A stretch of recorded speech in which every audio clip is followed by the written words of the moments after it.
తెలివితేటలు ఉంటే సంతలో పశువుల్లాగా ఎమ్మెల్యేలు కొనుక్కొని ప్రతిపక్ష హోదా లేకుండా చేసి దళిత వ్యతిరేకం నిరూపించుకున్నావు. ఇకపోతే తగ్గించ ఇంటికో ఉద్యోగం, డబుల్ బెడ్రూమ్, నీ బిడ్డలు తేడమనుకుంటారు. నీ చెప్పబట్టవా? 1,00,000 అబద్ధాలు ఆడి 2 సార్లు అధికారంలోకి వచ్చిన మీరు మా మేము చేసిన కార్యక్రమాలు లక్షల కోట్ల మంది ఇలా ఆర్టీసీలో ఉచితంగా మహిళలు ప్రయాణం చేస్తున్నారు. చూస్తలేవా? 50 లక్షల కుటుంబాలకు 200 యూనిట్ల వరకు ఉచితంగా ఈ రోజు కరెంట్ ఇస్తున్న మాట వాస్తవం కాదు. ఒక ఇంటికి 600-700 అంటే సంవత్సరానికి 7,800 రూపాయలు ఇలా మిగులుస్తున్నావు. ఇంకా చేసే కార్యక్రమాలు ఉన్నాయి. ఇప్పుడే మా సోదరుడు చెప్పినట్టు, శ్రీనివాస్ గారు చెప్పినట్టు 21 కోట్లు మన జిల్లాలో ఎన్ని వచ్చిన లెక్క వెళ్తే ఆ సభ్యునికి 2 లక్షల లోపు మీరు 1,00,000 అని చెప్పి 5 ఇన్స్టాల్మెంట్లో ఇస్తే 20,000 వడ్డీకి సరిపోయిన అధ్యక్ష. అంటే 15 ఏళ్లలో ఇన్ని చేసిన వాళ్ళం. మాకు ఇంకా 3-4 సంవత్సరాల సమయం ఉన్నది. ఇవన్నీ చేసి చూపిస్తాం. తొందర పడతావు. అసలు నువ్వు దళిత ముఖ్యమంత్రి అని ఇన్ని లక్షల మంది దళితులు మోసం చేసి ఇవాళ బీసీ కులగాలను చేస్తే కేసీఆర్, కేటీఆర్, హరీష్ రావు పార్టిసిపేట్ చేయలే. అంటే మీకు ప్రజల మీద ప్రేమ లేదు. అధికారం కోసం తప్పుడు వాగ్దానాలు, 1,00,000 వాగ్దానాలు ఇచ్చును. నీవిచ్చిన వాగ్దానాలు సగం అయిపోయాయి. మిగిలినవి కూడా చేసి చూపిస్తాం. తొందర పడకు. నువ్వు పోయి రైతుల దగ్గర కాదు, రైతుల కోసం ఎవరేం చేసిండు, నారాయణ డ్యామ్ ఎవరు కట్టిండు, శ్రీరామ్ సాగర్ ఎవరు కట్టిండు, శ్రీశైలం ఎవరు కట్టిండు, SLBC నుంచి ఎవరు కట్టిండు, కల్వకుర్తి ఎవరు కట్టిండు, నెట్టెంబాడు, ఇవన్నీ చెప్పాలని చాలా ఉన్నాయి. గవర్నర్ ప్రసంగం మాట్లాడితే మంచిదని గౌరవ సభ్యునికి సలహా ఇస్తున్నా. మీరు చెప్పాలంటే చాలా ఉన్నాయి. రెడ్డి గారు. అధ్యక్ష తలసాని శ్రీనివాస్ అధ్యక్ష, మీ ద్వారా లెజిస్లేటివ్ అఫైర్స్ మినిస్టర్ గారు, డిప్యూటీ సీఎం గారిని రిక్వెస్ట్ చేస్తున్నా అధ్యక్ష. అంటే సభ సాంప్రదాయాల ప్రకారం నడవాలా? ఇప్పుడు మీ సభ్యులు మాట్లాడి మీ సభ్యులు ఇప్పుడు మీ 2 సభ్యులు మాట్లాడారు అధ్యక్ష. గవర్నర్ గారి అడ్రస్ మీద ఈరోజు సెషన్ అంతా నడవాలి అని మీరు అవకాశం ఇచ్చారు అధ్యక్ష. ఇట్లా ఇంటర్వ్యూన్ అయ్యి మీరేదైనా చెప్పాలనుకుంటే లాస్ట్లో చెప్పండి. అంతేగాని మీరు మధ్యలో ఇట్లా డిస్టర్బెన్స్ చేసి తూకిత్తా మైకిత్తా అనుకుంటా పోతామంటే మరి సభ నడుస్తుందా? మీరు ఆలోచన చేయాలి. ఎందుకంటే ఈరోజు సభా మర్యాదలని అధికార పక్షమే కాపాడలేకపోతే ఇంకెవరు కాపాడుతారు అధ్యక్ష? దయచేసి మీరు కూడా మా రిస్కులోకి రావాల్సినటువంటి అవసరం ఉంది అధ్యక్ష. వాళ్ళు చేతులు ఎవరు లేపంగానే వాళ్ళకి అవకాశాలు ఇస్తే ఏం జరిగింది 10 ఏళ్లల్లో, ఇప్పుడు ఏం జరుగుతుంది? ఓకే, మాట్లాడతారు. జగదీష్ రెడ్డి గారు మాట్లాడుతున్నారు. వారికి అవకాశం వారు కంప్లీట్ అయిన తర్వాత మీరు మాట్లాడితే మాట్లాడుకోండి. అంతేగాని మధ్యలో డిస్టర్బెన్స్ చేసుకుంటా మీరు రాసుకొని వారు ఏమి మాట్లాడినో దాంట్లో మీరు రిప్లైలు ఇవ్వండి. అట్లా కాకుండా ప్రతిసారి మధ్యలో అంటే సభ నడవదు అధ్యక్ష.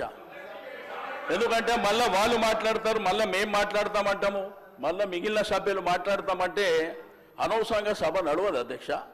దయచేసి సభ మర్యాదల ప్రకారం నడవాలనుకున్నప్పుడు మీరు తప్పకుండా మీరిద్దరు మాట్లాడినరు. మేమేమన్నా అన్నామా, మేమేమన్నా అవకాశం అడిగినామా? వాళ్ళు చెప్పిండ్రు. ఎందుకంటే ప్రభుత్వం సైడ్ నుంచి వాళ్ళు చెప్పిండ్రు. మా సైడ్ నుంచి కూడా గతంలో మేము ఏం చేసినాము, ఇప్పుడు మీరేం చేస్తున్నారు, భవిష్యత్తులో ఏం చేయాలనేటువంటిది మేము అడుగుతున్నాం, చెప్పాలి.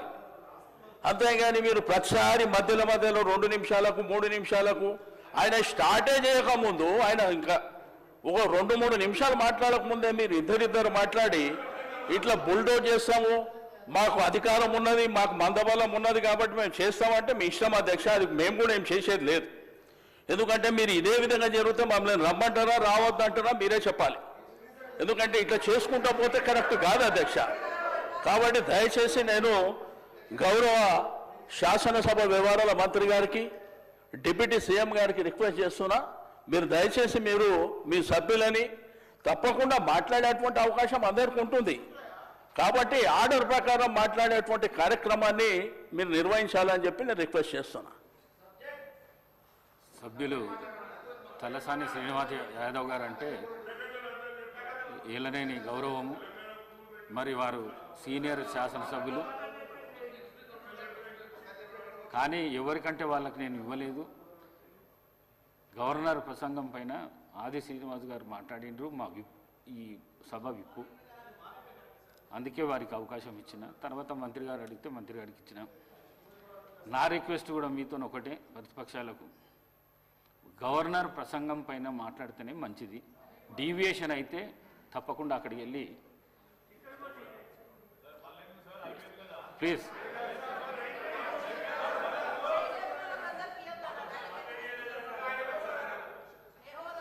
ఇప్పుడు మీరే చెప్పారు అధ్యక్ష, గవర్నర్ గారి అడ్రస్ మీదనే మాట్లాడాలని మీరు చెప్పారు. ఇద్దరు సభ్యులు అవే మాట్లాడిరా అధ్యక్ష? అవే మాట్లాడినరా? ఇప్పుడు మంత్రి గారు మాట్లాడారు, అవే మాట్లాడిరా? నేను అడిగేది ఏంటంటే, నేను ఏ సభ్యులకు అవకాశం ఇవ్వద్దని నేను అంటలేను అధ్యక్ష. మాకు అవకాశం వచ్చినప్పుడు మేము చెప్పిన తర్వాత మీకు అవకాశం ఉన్నది, మీరు తర్వాత మాట్లాడండి అంటున్నా. మధ్యలో వాళ్ళు మాట్లాడి మేము మాట్లాడి అనవసరంగా సభాసాయం వృధా అవుతుంది అధ్యక్ష. అది పద్ధతి కూడా కాదు. కాబట్టి దయచేసి నా రిక్వెస్ట్ అలా సభ్యుని చెప్పనివ్వండి. చెప్పిన తర్వాత మీకు అవకాశం ఉంది, మీకు అనేక సందర్భాలలో చెప్పుకునేటువంటి అవకాశం ఉంటుంది, కాబట్టి మీరు చెప్పుకోండి అని చెప్తున్నా అధ్యక్ష. Thank you. అధికార పక్షం మాట్లాడకుండా ఉండాలంటే మీరు డీవియేషన్ కాకుండా గవర్నర్ ప్రసంగం పైనే జగదీశ్వర్ రెడ్డి గారు. అధ్యక్ష దయచేసి మీ కామెంట్స్ పైన కూడా నేను స్పందించదలుచుకున్నాను అధ్యక్ష. రాష్ట్ర ప్రజల మొత్తం చూస్తున్నారు అప్పటి నుండి.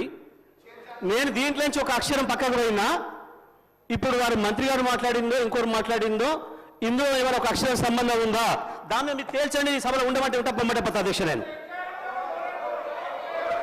రాష్ట్ర ప్రజలు అందరూ చూస్తున్నారు అధ్యక్ష.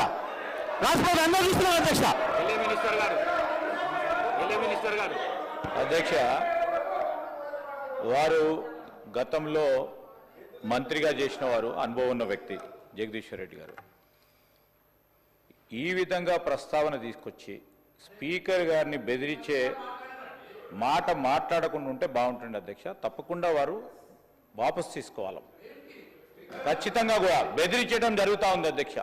చైర్ను బెదిరించడం జరుగుతూ ఉన్న సందర్భం ప్రత్యక్షంగా మొత్తం యావత్ రాష్ట్రానికి సంబంధించిన ప్రజలందరూ కూడా చూస్తూ ఉన్నారు. దయచేసి కోరుతా ఉన్నాం, that is not the way.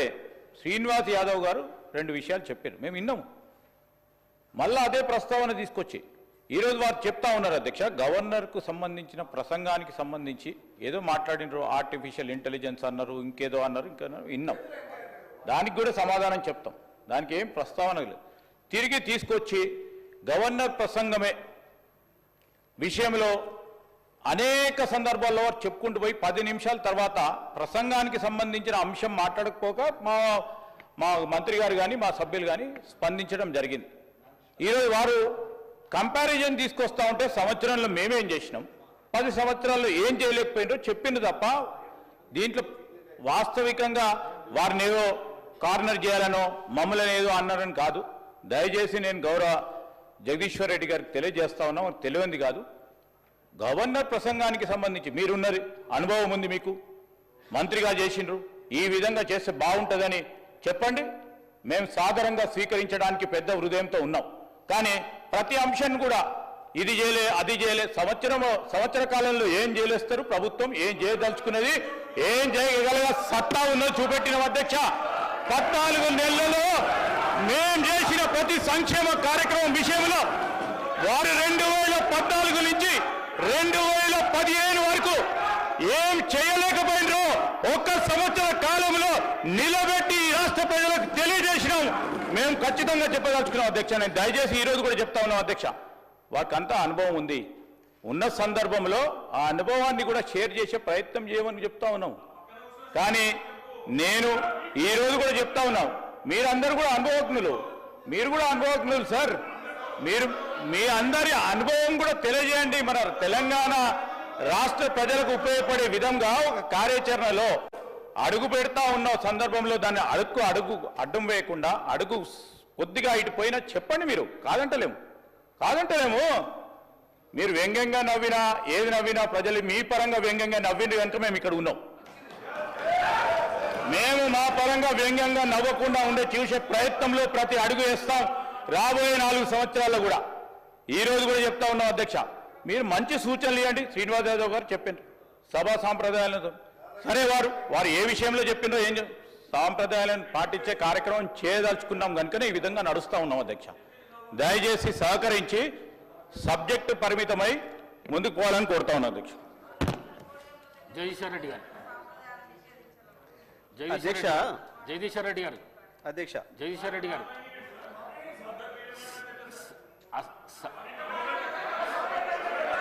Jagadishwar Reddy గారు, జగదీశ్వర్ రెడ్డి గారు, జగదీశ్వర్ రెడ్డి గారు, సార్ చెప్పండి. అసహనానికి గురి కాకండి. మేమా? మీరే రాష్ట్రపతి చూస్తున్నారు, మీరే మీరే రాష్ట్రపతి చూస్తున్నారు అధ్యక్ష, రాష్ట్రపతి చూస్తున్నారు. సహనం ఎస్ అధ్యక్ష, సహనం అధ్యక్ష, రాష్ట్ర ప్రజలందరూ చూస్తున్నారు. జగదీశ్వర్ రెడ్డి గారు ప్లీజ్, జగదీశ్వర్ రెడ్డి గారు ప్లీజ్, జగదీశ్వర్ రెడ్డి గారు ప్లీజ్ 1 మినిట్. అసహనానికి గురి కాకండి, సహనంతో మాట్లాడండి, సభా సాంప్రదాయాలను కాపాడండి. మీరు సీనియర్ శాసనసభ్యులు, మంత్రి పదవి కూడా చేశారు మీరు 10 సంవత్సరాలు. మీరు ఈ విధంగా మాట్లాడడము, సభను సాంప్రదాయాలను తప్పుదోవ పట్టించడం మంచిది కాదు. ప్లీజ్ మాట్లాడండి. అధ్యక్ష, అధ్యక్ష, ఏ సభా సంప్రదాయానికి నేను విరుద్ధంగా మాట్లాడినా మీరు చెప్తే తర్వాత మాట్లాడదు అధ్యక్ష. నా విషయంలోనే నన్ను ప్రశ్నించడమే సభా సాంప్రదాయాలకు విరుద్ధము. అసలే కాదు అధ్యక్ష, అసలే కాదు అధ్యక్ష. అధ్యక్ష, అధ్యక్ష, నన్ను ప్రశ్నించడం అధ్యక్ష, సాంప్రదాయాలకు ఈ సభ మన అందరిది. ఈ సభ మా అందరికి సమానమైన హక్కులు ఉన్నాయి. మా అందరి తరఫున మీరు పెద్ద మనిషి మాత్రమే ఆడ కూర్చున్నారు తప్ప ఈ సభ మీ సొంతం కూడా కాదు. ఈ విషయం అధ్యక్ష, అధ్యక్ష, అధ్యక్ష, వారు మాట్లాడిన ప్రతి పదం వెనుక తీసుకోవాల్సిందే. ఈ రోజు చేర్ని దూషించిన సందర్భంలో వారు క్షమాపణ చెప్పాల్సిందే అధ్యక్ష, క్షమాపణ చెప్పాల్సిందే అధ్యక్ష. ఆంకారంతో మాట్లాడకూడదు అధ్యక్ష, క్షమాపణ చెప్పాల్సిందే అధ్యక్ష, క్షమాపణ చెప్పాల్సిందే. ఈ రోజు చేర్ పైన దూషణలు చేస్తూ బెదిరించే కార్యక్రమం చేస్తూ ఈ రోజు వారు చేసిన మాటలు విషయంలో తప్పకుండా జగదీశ్వర్ రెడ్డి గారు వారి పార్టీ పూర్తి స్థాయిలో క్షమాపణ చెప్పాల్సింది అధ్యక్ష.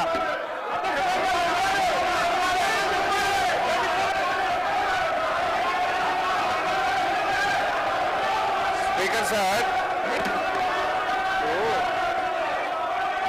శ్రీధర్ బాబు గారు ఆ మాట వినండి. జగదీష్ రెడ్డి గారు ఏం తప్పు మాట్లాడిండ్రు? సభలో అందరు సభ్యులకు సమానమైన హక్కు ఉంటుంది. సభ అంటే ఒక కాంగ్రెస్ పార్టీకు, సభ అంటే ఒక ప్రభుత్వానికి సంబంధించింది కాదు, ప్రతిపక్ష శాసనసభ్యులకు కూడా సమానమైన హక్కు ఉంటుంది అని చెప్పి జగదీష్ రెడ్డి గారు అన్నారు. దాంట్లో ఎంత మాత్రం జగదీశ్వర్ రెడ్డి గారు,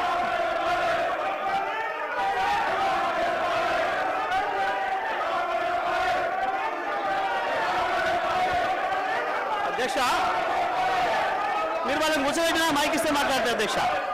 వాళ్ళని కూర్చోబెట్టి నాకు మైక్ ఇవ్వండి, వాళ్ళని కూర్చోబెట్టి నాకు మైక్ ఇవ్వండి. సభను ఆర్డర్లో పెట్టి నాకు మైక్ ఇస్తే మాట్లాడతారు అధ్యక్ష, లేకపోతే నేను మాట్లాడిన అధ్యక్ష. సభను ఆర్డర్లో పెట్టి అందరు కూర్చోని నేను మాట్లాడతా అధ్యక్ష.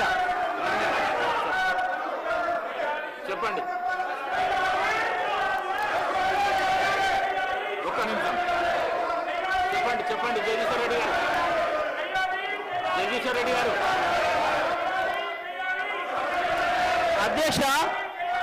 అధ్యక్షుల వారి బాధ్యత సభను ఆర్డర్లో పెట్టడము. సభ ఆర్డర్లో ఉంటేనే అందరూ కూర్చుంటేనే ఒక సభ్యుడు మాట్లాడాలి. నేను సభా సాంప్రదాయాన్ని నేను మాట్లాడుతున్నా, స్పీకర్ గారి పవర్స్ గురించే నేను మాట్లాడుతున్నా. స్పీకర్ గారి ఆదేశాల ప్రకారం అందరూ కూర్చుంటేనే నేను మాట్లాడతా. నేను అదే ప్రశ్నించదలుచుకున్నా. స్పీకర్ గారి అధికారాలకు సంబంధించే మాట్లాడదలుచుకున్నా. నేను అందరిని ఆర్డర్లో పెట్టండి మీ అధికారం ప్రకారం, ఆ తర్వాత నేను మాట్లాడతా అధ్యక్ష. సభ ఆర్డర్లో పెట్టండి అధ్యక్ష. మొత్తం రాష్ట్రం అంతా చూస్తుంది, కావాలని నేను మాట్లాడి చెప్తున్న విషయాలు తేలాలి. సభా సంప్రదాయాలు తేలాలి, స్పీకర్ గారి అధికారాలు ఏందో తేలాలి, సభ్యుల హక్కులు ఏందో తేలాలి అని తేలితేనే నేను మాట్లాడతా అధ్యక్ష. కూర్చోబెట్టినే మాట్లాడతా అధ్యక్ష. నేను